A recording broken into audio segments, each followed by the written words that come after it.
এই ভিডিওতে আমরা দেখব আমরা যে ব্যাকিং বিন ইউজ করি ওইগুলোর স্টেট বা ডাটা কীভাবে ইনিশিয়ালাইজ করা যায়। স্টেট বলতে বোঝাচ্ছি, ধরি আমরা কোনো ডাটা টেবিলে ডাটা শো করবো ইউজারকে। সো ওই ডাটা টেবিলের যে লিস্টটা, ওইটা তো আমাদেরকে ডাটাবেস থেকে তুলে এনে বা কোথা থেকে ফ্যাচ করে এনে আমাদের মেমোরিতে রাখতে হবে। সো ওইটা আমরা বিনের ভেরিয়েবলে রাখি। এখন ওই বিনে ডাটাটা কিভাবে লোড করে আনা যায়, প্রপার ওয়েতে কিভাবে রাখা যায়, এটা হচ্ছে আমরা এই ভিডিওতে দেখব। সো সো এই ভিডিওর অবজেক্টিভগুলো হচ্ছে আমরা এই বিন ইনিশিয়ালাইজ করার সময় নর্মালি কি মিস্টেক করি, এরপরে হচ্ছে যে প্রপার ওয়েটা কি ডাটা লোড করার, এরপরে আমরা দেখব কিভাবে আমরা ইউআরএল প্যারামিটারের উপর বেস করে ডাটাটা লোড করতে পারি ভিউ প্যারাম এবং ভিউ অ্যাকশন ইউজ করে, এবং এরপর দেখব হচ্ছে কেন আমরা ওমনিফেসিসের ভিউ প্যারাম ইউজ করব। সো প্রথমে যদি দেখি আমরা নর্মালি কি মিস্টেক করি। আমরা ধরি আমি একটু যদি কোডে যাই। সো ধরি আমার একটা XHTML আছে, লিখলাম ব্যাড প্র্যাকটিস XHTML, যেখানে কিছু টেক্সট আছে, সাথে আমি একটা ডাটা টেবিল রাখছি। ওই ডাটা টেবিলটা হচ্ছে বিনের একটা লিস্টকে ইটারেট করতেছে। সো আমি যদি এই বিনটাতে একটু যাই, এখানে আমি যেটা করছি, ওই বিনের গেট আইটেমস অর্থাৎ গেটারের মধ্যে আমি হচ্ছে যে ওই ডাটা টেবিলটা ফ্যাচ করে এনে রাখতেছি। এখানে আমি যদিও দেখাচ্ছি ক্রিয়েট করতেছি, বাট নর্মালি আমরা যেটা করতাম, এখানে একটা ডিবি কল হইতো। সো এই ডিবি কল দিয়ে ও ডাটাবেস থেকে ডাটাটা লোড করে এনে রিটার্ন করে দিত। এইটা হচ্ছে যে একটা সমস্যা। আর এই সমস্যাটা কেন? কারণ হচ্ছে যে আমাদের জেএসএফ এর লাইফ সাইকেলের বিভিন্ন ফেজে এই গ্যাটার মেথডগুলো হচ্ছে যে মাল্টিপল টাইম কল হতে পারে। কারণ হচ্ছে যে আমরা এই যে বিনের ভেরিয়েবলটা রাখি ডেটা টেবিলে যে রেন্ডার করছি, এটা তো একটা ইএল এক্সপ্রেশন। সো এই ইএল এক্সপ্রেশনটা মূলত ডিফার্ড এক্সিকিউশন হয়, অর্থাৎ ইনস্ট্যান্ট এক্সিকিউশন হয় না।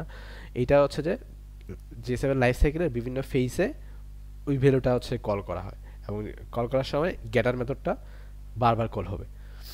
এটা যদি আমি এক্সাম্পল হিসেবে দেখতে চাই, যদি আমি ওই পেজটা যদি একটু লোড করি, ব্যাড প্র্যাকটিস লোড করলাম, এই দেখেন ব্যাড প্র্যাকটিস লোড করার সাথে সাথেই আমার গেট আইটেমস একটা কল গেল, এটা হলো ফার্স্ট কল। এই দেখেন এখানে আরেকটা কল গেল, আমি ডিবাগারটা ফরওয়ার্ড দেওয়ার পরও এখানে আরেকটা কল গেল। সো দুইটা কল গেল। সো এই ক্ষেত্রে যদি এটা ডাটাবেস কল হইতো, এটা নিশ্চয় একটা সমস্যা। আমরা চাই না ডাটাবেসে রিডান্ডেন্ট কল দিতে। সো এইটা একটা মিস্টেক। আমরা গেটার মেথডে অ্যাকচুয়ালি কোনো ডাটা লোড করা উচিত না। আরেকটা জিনিস আমরা যেটা করি, আমরা কনস্ট্রাক্টরে ডাটা ইনিশিয়ালাইজ করি। আমরা জাভাতে জানি যে জাভা ক্লাস যখন ইনিশিয়ালাইজ হয়, কনস্ট্রাক্টর একবার কল হয়। বাট এখানে যেহেতু আমরা সিডিআই ইউজ করি এবং সিডিআই ইনজেকশনের সময় প্রক্সি ইউজ করে, এই প্রক্সির কারণে এই প্রক্সিটা কী করে, আমাদের ওই যদি আমি কোনো কনস্ট্রাক্টরে এই যে ব্যাডবিনের কোনো কনস্ট্রাক্টর রাখতাম, ওই কনস্ট্রাক্টরটাও মাল্টিপল টাইম কল হতে পারতো। সো আমরা কনস্ট্রাক্টর ইনিশিয়ালাইজ করতে চাই না। সো এই যে এখানে একটা আছে যে আমরা লাইফ সাইকেলের বিভিন্ন ফেজে আমার গ্যালারিটা বারবার কল হচ্ছে এবং এক্সপেন্সিভ ডিবি কল হচ্ছে, যেটা আমরা চাই না। সো এইটার সলিউশনটা কি? সলিউশনটা হচ্ছে যে আমরা আমাদের একটা লাইফ সাইকেল মেথড আছে বিনের পোস্ট কনস্ট্রাক্ট, এই এই পোস্ট কনস্ট্রাক্ট অ্যানোটেশনটা ইউজ করতে পারি। আমি যদি একটু আমার কোডে আসি, আমি ধরি আরেকটা বিন রাখলাম, আমি সেম এক্সএসটিএমএল রেখে আরেকটা বিন রাখলাম। এই বিনটাতে আমি যেটা করছি, এই দেখেন আমি হচ্ছে যে একটা আইটেমস একটা লিস্ট রাখলাম এবং একটা গ্যাটার রাখলাম। গ্যাটারটা যেটা করে জাস্ট এই ক্যালকুলেটেড আইটেমটা রিটার্ন করে। আমি এখন আইটেমটা লোড করতেছি কোথায়? আইটেমটা আমি লোড করতেছি, আমি একটা মেথড রাখছি ইনিট মেথড, যেটা হচ্ছে পোস্ট কনস্ট্রাক্ট অ্যানোটেশন দেওয়া। সো এইখানে কি হচ্ছে, এইখানে আমি যখনই এই গুড প্র্যাকটিস এক্সএসটিএমএলটা লোড করব ইউআরএল লোড করার সাথে সাথে আমার ভিউ স্ক্রিপ্ট এই বিনটা ইনিশিয়ালাইজ হবে, এবং এখানে যদি আমার কোনো ইনজেকশন থাকে ওগুলো ইনজেক্ট হবে। এরপরেই বিনটা কনস্ট্রাক্টর সাথে সাথে আমার এই ইনিট মেথডটা কল হবে। ইনিট মেথডটা কল হবে এবং আমি যদি চাই যে আমার কোনো ডাটা এই ইউআইতে দেখানো দরকার, এই এক্সএসটিএমএল লাগবে। সো আমি এখানে লোড করে এনে রেখে দিতে পারি, যেটা আমি এখানে করছি আইটেমসে এখানে লোড করে এনে রেখে দিছি। এখানে ডাটাবেস কল থাকতে পারে এবং লোড করে রেখে দেওয়া কি হচ্ছে, আমার গেট আইটেমসটা অ্যাকচুয়ালি আমার প্রিলোডেড ডাটা দেখাচ্ছে। সো এইটা যদি আমি একবার আগে রান করে দেখাই, আমি রান করলাম, এই যে আমার পোস্ট কনস্ট্রাক্ট ইনিটটা একবারই কল হবে এবং এই যে একবার কল হইলো, আর কোনো কল হবে না। এখন গেট আইটেমস এটা মাল্টিপল টাইম কল হইলেও আমার কোনো সমস্যা নাই, কারণ আমার গেট আইটেমসটা এখন একদমই লাইট ওয়েট এবং এখানে কোনো বিজনেস লজিক বা ডাটাবেস কোয়েরি পারফর্ম করা হচ্ছে না, জাস্ট অলরেডি প্রিপেয়ার্ড ভ্যালুটা আমি রিটার্ন করতেছি। সো পোস্ট কনস্ট্রাক্ট একটা সলিউশন। আরেকটা সলিউশন হচ্ছে যে আমরা জেসএফের যে অ্যাপ ভিউ অ্যাকশন আছে এইটা ইউজ করতে পারি। সো এইটা কি করে, এটা যদি একটু শর্টকাটে দেখাই, আমি এক্সাম্পলটা পরে আরও ডিটেলসে দেখাবো, এখন জাস্ট আমি একটু এক্সএসটিএমএলটা দেখাই। এখানে আমার একটা পেজ আছে, ইউজার এডিট পেজ। এখানে কিছুই না, জাস্ট একটা প্যানেল গ্রুপে কিছু ডাটা আছে, আউটপুট টেক্সট আর ইনপুট টেক্সট। আর হচ্ছে যে এখানে অ্যাপ মেটাডাটায়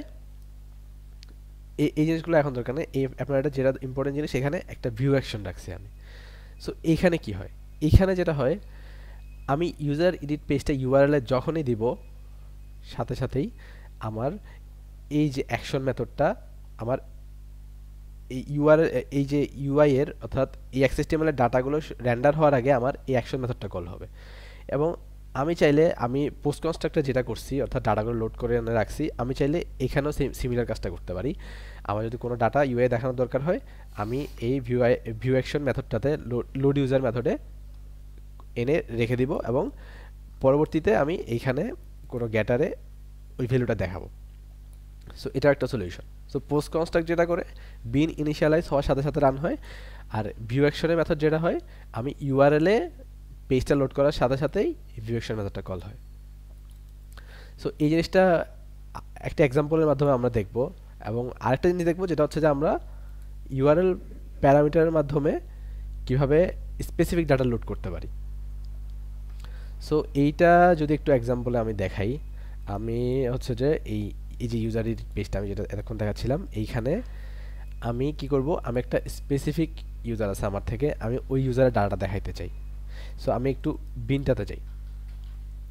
বিনে যেটা হচ্ছে, আমি একটা ভিউস্কোপ বিন ডিক্লেয়ার করছি, একটা ইউজার সার্ভিস আমি ইনজেক্ট করছি।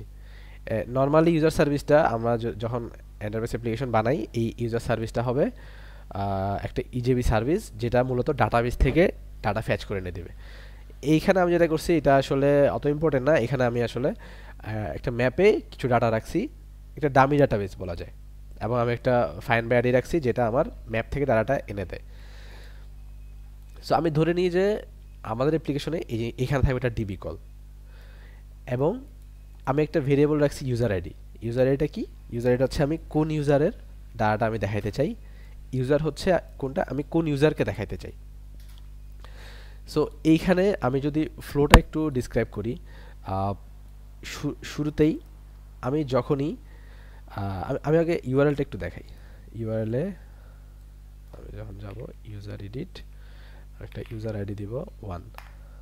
সো এইখানে অ্যাকচুয়ালি কি হচ্ছে, এইখানে আমি যখনই ইউজার এডিট পেজটায় যাচ্ছি এবং একটা প্যারামিটার দিচ্ছি ইউজার আইডি 1, তখন এই যে আমার ইউজার এডিট এক্সএসটিএমএল আছে, এইখানে দেখা যায় আমি একটা ভিউ প্যারাম রাখছি। ভিউ প্যারামে রাখছি যেই ইউআরএল প্যারামিটারটা আমি পাস করব ওই নামে একটা ভিউ প্যারাম, এবং একটা ভ্যালু রাখছি। এই ভ্যালুটা কি করে, যেই ইউআরএল প্যারামিটারটা আমি পাস করতেছি ওই ভ্যালুটা ও এই ইউজার এডিট বিনের ইউজার আইডি ভেরিয়েবলে অ্যাসাইন করে দেয়। সো প্রথমে ও আইডিটা অ্যাসাইন করে দিচ্ছে, এরপরে কি করতেছে, ও ভিউ অ্যাকশন থেকে এই ইউজার এডিট বিনের এই লোড ইউজার মেথডটা কল করতেছে। সো আমি ফ্লোটা যদি একটু আরেকবার বলি, প্রথমে আমার ইউআরএল থেকে ইউআরএল প্যারামিটারের ভ্যালুটা ইউজার আইডিতে অ্যাসাইন হচ্ছে, এবং আমার লোড ইউজার মেথডটা কল হচ্ছে ভিউ অ্যাকশনের মাধ্যমে। এবং ভিউ অ্যাকশন আমি যেটা করতেছি, আমি ওই ইউজার আইডি দিয়ে আমার ইউজার সার্ভিস থেকে ইউজারটা নিয়ে আসতেছি এবং এই ভেরিয়েবল অ্যাসাইন করে দিচ্ছি, এবং না পাইলে আমি একটা এরর মেসেজ বা সামথিং দেখাচ্ছি, মেসেজ দেখাচ্ছি। সো এখানে আসলে মূলত এটাই হচ্ছে, আমি একটা ইউজার আইডি দিলাম এবং আমার এই যে ওই ইউজারটা তুলে আনলো ম্যাপ, এই ক্ষেত্রে ম্যাপ থেকে, বাট অ্যাকচুয়ালি ডাটাবেস থেকে আনবে। ওই ডাটাগুলো আমাকে ইউআই শো করলো। আমি আরেকটা ইউজার দেখাই, ও তুলে আনলো। এখন যদি আমি একটা দেখাই ইউজার আইডি 3, ও হচ্ছে একটা এরর দিল যে ইউজার পাওয়া যায়নি। সো এইভাবে হচ্ছে যে আমরা স্পেসিফিক ডাটা তুলে আনতে পারি ইউআরএল প্যারামিটার উপর বেস করে। এখন দেখবো আমরা কেন ওমনিফেসেসের ওভিও প্যারাম ইউজ করবো। আমি তো একটু আগে বলছিলাম যে ভিউ প্যারাম ভিউ অ্যাকশন জিনিসটা জেএসএফ এর, বাট ইউজার এডিট এক্সিস্টেমে আমি যখন যাব আমি দেখা যাচ্ছে যে আমি ইউজ করছি ওভিও প্যারাম। আমি চাইলে এখানে অ্যাপ ভিউ প্যারাম ইউজ করতে পারি। এখন অ্যাপ ভিউ প্যারামের কিছু সমস্যা আছে। সমস্যাগুলো সমস্যার আগে বলি, আগে ওভিও প্যারাম জিনিসটা কি। ওভিও প্যারাম মূলত হচ্ছে আমাদের যে জিএসএফ এর অ্যাপ ভিউ প্যারাম, ওইটার একটা এক্সটেনশন, অর্থাৎ কিছু এডিশনাল ফিচার দিছে। আর অ্যাপ ভিউ প্যারামে আমাদের যে মোজারা বা মাইফেসের যে ইমপ্লিমেন্টেশন আছে, এখানে কিছু ডিজাইন ইস্যু আছে অ্যাপ ভিউ প্যারামে, এইটা সলভ করছে ওভিও প্যারাম। যেমন আমি যদি আমার এক্সপিরিয়েন্স থেকে বলি, আমাদের একটা পেজ ছিল যেখানে আমরা অ্যাপ ভিউ প্যারাম দিয়ে ইউআরএল প্যারামিটারটা অ্যাসাইন করতাম বিনে, এবং ভিউ অ্যাকশন দিয়ে অ্যাকশন মেথড কল করতাম। কিন্তু সমস্যাটা হয়তো ওই পেজে আমি কোনো একটা অ্যাকশন নেওয়ার পরে, কোনো একটা বাটন ক্লিক করার পরে ওই পেজটা সম্পূর্ণ আনরেসপন্সিভ হয়ে যেত। এবং আমরা ডিবাগ করে দেখছি অ্যাকচুয়ালি ইস্যুটা হয়েছিল এই যে অ্যাপ ভিউ প্যারাম রাখার কারণে। অ্যাপ ভিউ প্যারামের সাথে আমরা রিকোয়ার টু রাখছিলাম, এটাই মূলত ইস্যুটা হয়েছিল। সো যখনই আমরা ওমনিফেসের ভিউ প্যারাম ইউজ করছি, এই জিনিসটা সলভ হয়েছে। এবং ওভিও আরও কিছু এডিশনাল ফিচার আছে, যেমন আমরা যদি চাই যে আমাদের এই ইউজার আইডিটার একটা ডিফল্ট ভ্যালু দিয়ে দেবো। ধরি কেউ ইউজার আইডি এখানে কেউ ভ্যালু পাস করে নাই, ধরি ইউজার আইডির এখানে কেউ ভ্যালু পাস করে নাই, আমি একটা ডিফল্ট ভ্যালু দিতে চাই। সো ওই ক্ষেত্রে আমি এখানে এসে আমি হচ্ছে যে একটা ডিফল্ট ভ্যালু দিয়ে দিতে পারি, ধরি 1 বা এরকম কিছু দিয়ে দিতে পারি। এটা একটা সুবিধা যেটা অ্যাপ ভিউ প্যারামে নাই। আরেকটা সুবিধা হচ্ছে যে আমরা চাইলে আমরা যে এইখানে ইউজার আইডি পেজে যদি যাই এবং ইউজার আইডি না দেই, একটা এরর মেসেজ আমি শো করাচ্ছি। দেখা যাচ্ছে এখানে ইউজার আইডি ভ্যালিডেশনের সুন্দর করে আমার নামটা দেখাচ্ছে যে আমার কিসের ভ্যালিডেশনটা এরর খাইছে। কিন্তু এই জিনিসটা, অর্থাৎ এখানে যেটা করলো প্যারামিটারের নাম দিয়ে আমাকে ভ্যালিডেশন মেসেজ দেখাইলো, কিন্তু অ্যাপ ভিউ প্যারাম কি করে, ও হচ্ছে আমার ওই ভিউয়ের ক্লায়েন্ট আইডি ধরে দেখায়, যেটা দেখতে ভালো না। যেমন আমি যদি একটা এক্সাম্পলই দেখাই, যে অ্যাপ ভিউ প্যারাম ইউজ করলাম, আমি যদি একটু ইউআই দেখি, এই যে এখানে দেখেন, এখানে হচ্ছে যে ক্লায়েন্ট আইডি ইউজ করছে, যেটা একজন ইউজার বুঝবে না। সো এরকম কিছু সুবিধার কারণে আমরা অলওয়েজ ট্রাই করব যাতে ওমনিফেসেসের ওভিও আমরা ইউজ করতে পারি। সো এই ভিডিওতে আমরা দেখলাম কিভাবে আমরা ব্যাকিং বিনের ডাটাগুলো লোড করতে পারি প্রপার ওয়েতে, এবং কোনো স্পেসিফিক ডাটা কীভাবে আমরা ইউআরএল প্যারামিটার থেকে লোড করতে পারি, এবং আমরা ওমনিফেসেসের ওভিও প্যারাম কেন ইউজ